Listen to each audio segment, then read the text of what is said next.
H.R. 7217, a bill making emergency supplemental appropriations to respond to the attacks in Israel for the fiscal year ending September 30th, 2024, and for other purposes.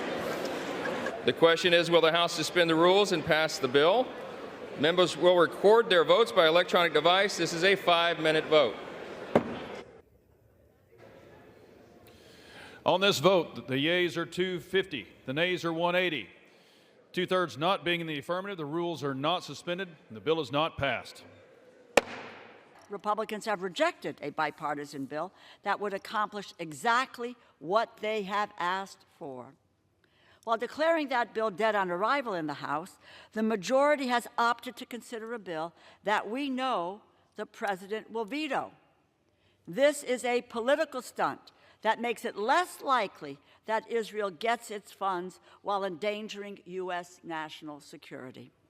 It is our solemn duty, Mr. Speaker, our solemn duty to protect our allies and defeat our common enemies. I think we have agreement on both sides of the aisle that we need to do that.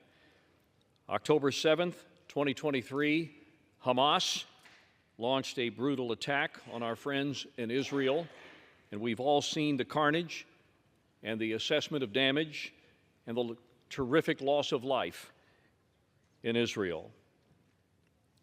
This unwarranted and unprovoked attack was a cruel display of the worst of humanity. We should all agree to that. Israel is a stabilizing force in the Middle East.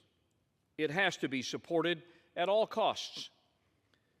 From my time as a commander of forces in the Sinai Peninsula, where I had a close working relationship with the IDF,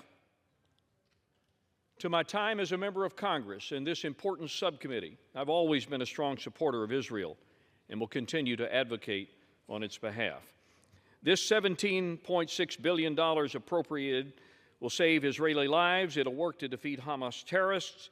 The funding will replenish and procure advanced weapon systems, defense articles, and defense services, provide for the procurement of the Iron Dome, David Sling, and Iron Beam defense systems to combat short-range rockets and support U.S. military operations in Israel.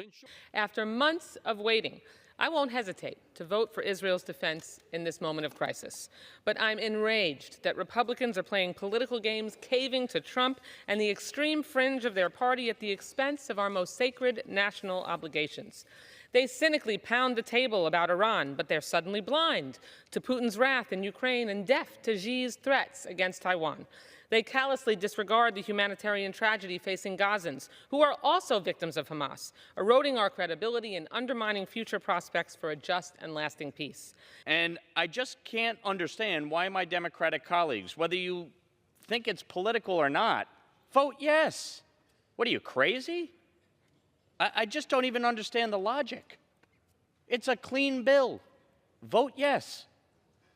Even ultimately, if the Senate does pass their bill and it does come here, then we'll deal with that. But why would you ever want to be on the record on a clean bill opposing aid to the state of Israel? It's foolish. This is not war. This is slaughter.